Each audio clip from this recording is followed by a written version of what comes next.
Hey gardeners! Today's video is about beans.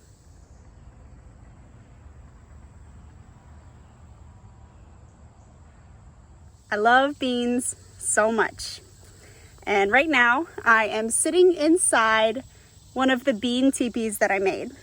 As you can see all around me, hanging around, are the Chinese red noodle beans. So these are super long dangly beans. So we're gonna start with the different stages of the beans. Now let me see if I can find any inside here. Might have to stand up and look around. Okay, let me climb out of. Okay, so here we go. Here's a little teeny tiny baby one going. Look how cute. These blossoms are so pretty too. Very weird looking, very strange blossoms. But then you've got the little baby beans that start growing. So when you're harvesting beans to eat, you want to look for the ones that are long and about this thick. This is a good size for picking to eat. When they're still small, still young, like this one is not ready to pick. But once they get to a certain point, like this one, where they're really thick and you can see the bulges of where each individual bean is, this is too far past the stage of when you want to pick it for eating. These types of beans, once they get to this stage, this is good for picking them and drying them out and saving the dry beans in here for planting next year. So let's start harvesting. Let's see. So when you go to harvest the beans, you don't need to worry about having garden cutters or anything like that. These are really easy to harvest. You just take them at the top where they're growing and you twist it. And you just twist until it comes right off.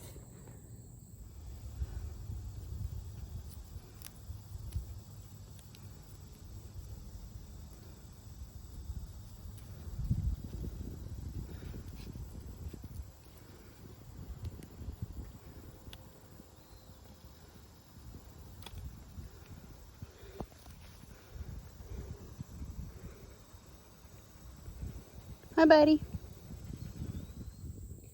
Now you're likely to find ants crawling all over your beans. Don't worry about that. Ants are actually really good to have on your bean plants.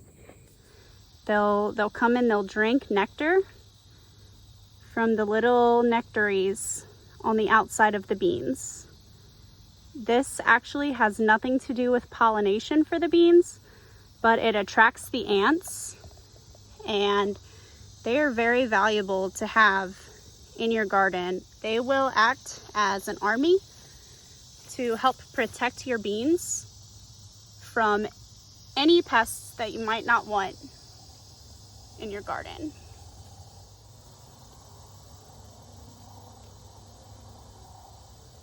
It's a little weird when I'm in here harvesting though, and ants are dropping off of the plants as I'm pulling them because they're tickly and it kind of creeps me out a little bit, but I just have to remember that they are my friends and they are helping me.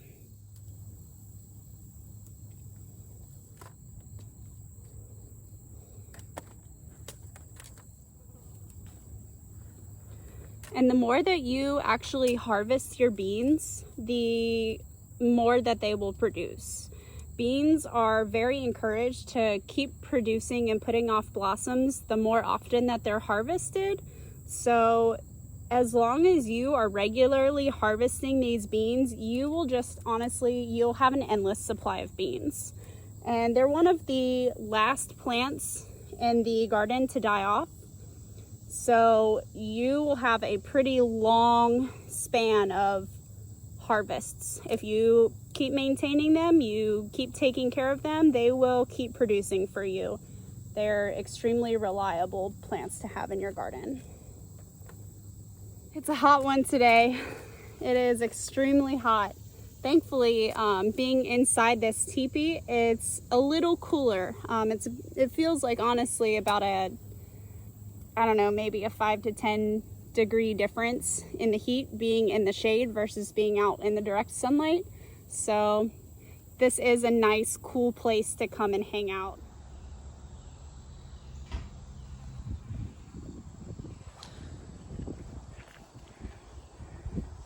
I love these teepees. They're so fun.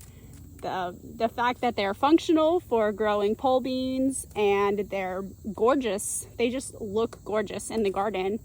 And the fact that kids can come play in them and play house or their adventure games. So they each have their own teepee in the garden to like call their home when they're playing their game. That stuff is so fun. So I don't know. If you have kids and you have a garden and you're interested in growing beans, or you even like if you don't have a big garden, just having 1 or 2 of these teepees is just such a fun thing to have in your yard for your kids to play in. On a hot day like this, it's very important to stay hydrated. So make sure you drink plenty of water when you're outside gardening. I am so wetting. So now I'm sitting inside the asparagus bean teepee, and as you can see, these things are crazy booming. I mean, just look at all of these. They're insane.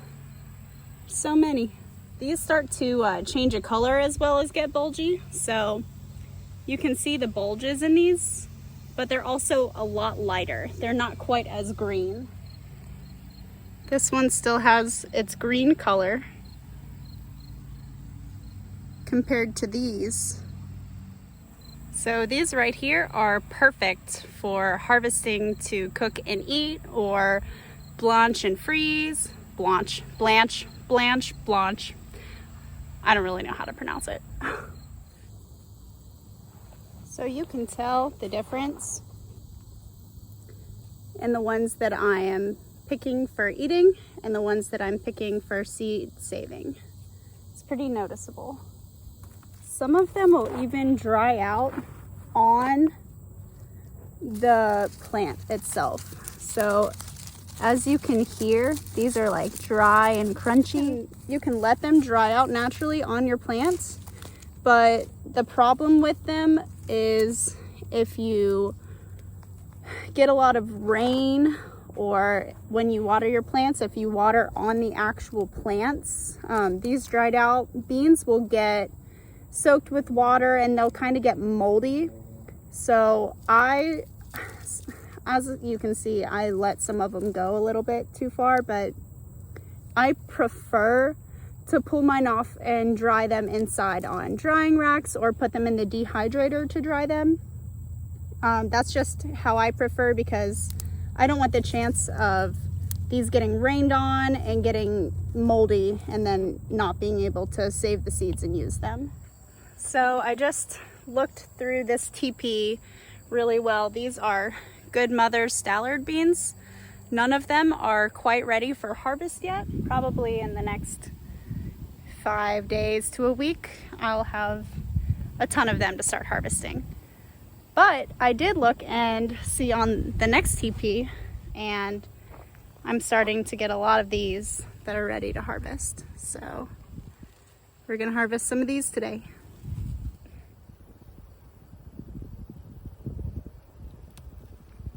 They're smooth, velvety, such a beautiful color. I love the way these beans look.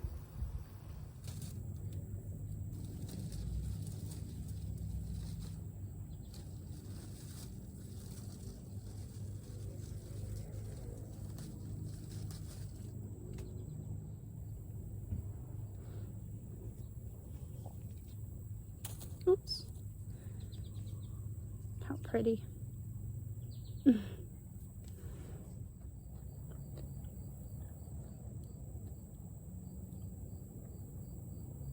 They taste a lot like green beans, honestly. They're sweet, crunchy, but they have a little bit more of a, like a,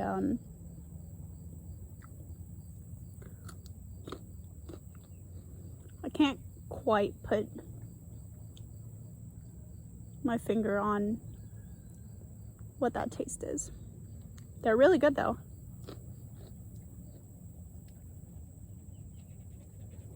I'm excited to see what they taste like when they're cooked. Hi. Hi, buddy. How are you? My puppy getting lovin's. Yes, hello. Hi, buddy. You tasting all the sweat all over me?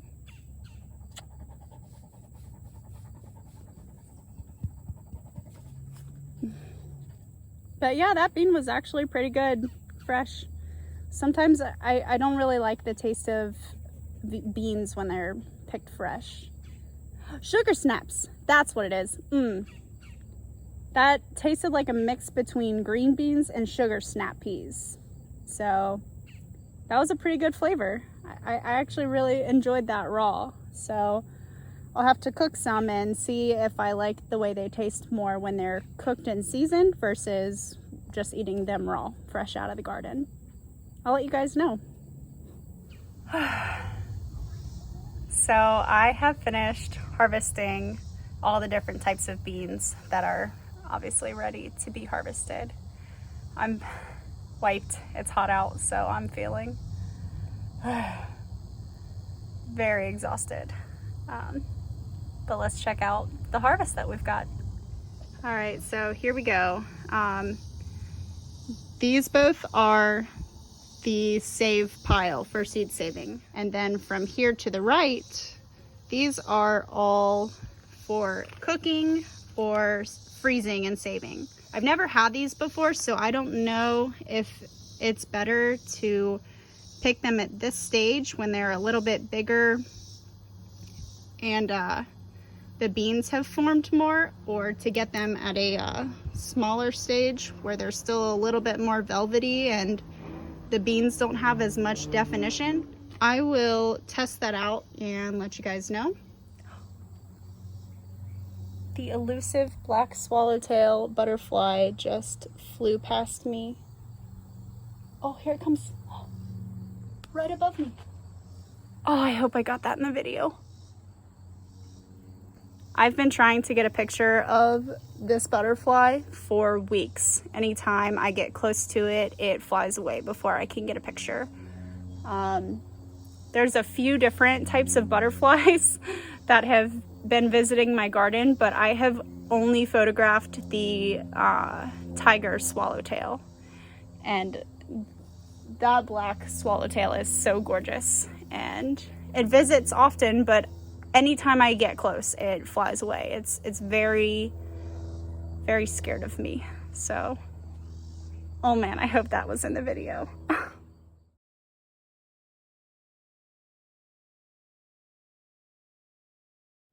So now it's time to blanch these beans. For a step-by-step guide of how to blanch vegetables, I have a video on the channel already, so just take a look at that. With beans, it's pretty much the same as the squash I demonstrated in the video with. You just cut them up to the desired length you want to freeze them at. I usually do about the size of just typical green beans. I cut all of the noodle beans about that size. And you only have to put them in the boiling water for 2 to 3 minutes instead of the longer times that you had to do with the squash. So I have to do the preservation for all of these different types of beans, but I do already have some, already have some bags started of different types of beans. So these are the asparagus beans and the red noodle beans in there already. So I'm just going to go through the steps and add them to those bags. And yeah, I will have plenty of beans to last me for after the season's over and I'm not growing fresh food anymore.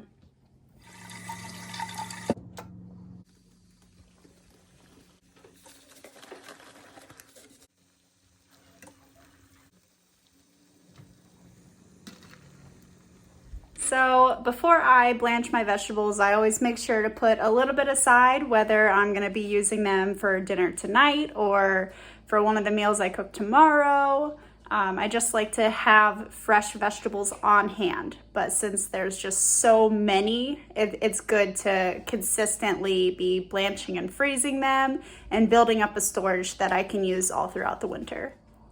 As far as drying the beans out and saving them for next year, let me show you. So once they are fully dry, they'll be this kind of crunchy, paper-like consistency. They look really wrinkled. You can feel the beans inside are pretty hard. They feel just like dried beans you'd get from the grocery store. So I personally prefer to store them in the pods like this. Once they're fully dry, I close them up in a brown paper bag and I put that in a cool, dry place, and I just save it until next year when I'm ready to plant seeds for the garden. But some people might prefer to open it up and squeeze the beans out and just store the beans. Really, there's not a wrong way, but you get the point. But yeah, all the beans are inside the pods like this. That's how you save seeds for planting your beans. Public service announcement. I just read online that you are not supposed to eat beans like this raw, especially the ones that are darker in color and purple like this contain toxins when they're uncooked, and they can make you sick if you consume them in larger amounts. So I ate one roll out in the garden and I did kind of feel like a little weird afterwards, but not anything significant. But I do not condone eating these raw. Do not eat them raw and get sick and then blame Gabby's garden. I'm gonna cook them right now, see how they taste. It looks like the color is starting to fade away as they cook. The purple is leaving and they're kind of just going green as they're cooked. Okay, so they pretty much lost all of their purple color and now I'm just getting a sear on all of them.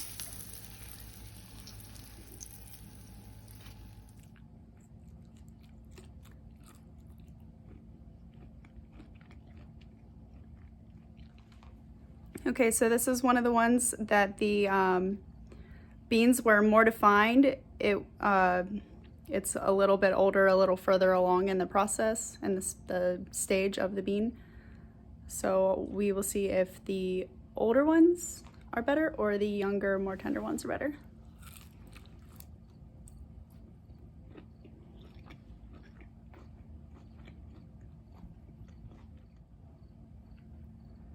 It's definitely more meaty, like the beans in it add like a more meaty texture.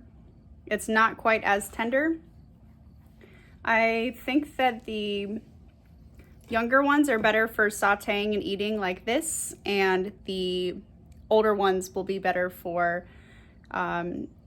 actually taking the beans out of the pods and adding them to soups and stews and stuff, and obviously saving them for seeds for next year's garden and everything. But yeah, these beans are really good cooked. Don't eat them raw. That was my mistake. Don't eat them raw. Make sure you cook them. There you have it. All of the steps to harvesting beans, what stages to pick them for eating versus saving for seeds, and the process of drying them out and all of that. Good stuff, right?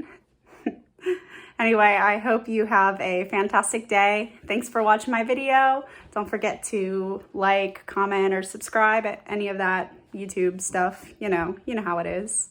As always, happy gardening, and I will see you on the next video.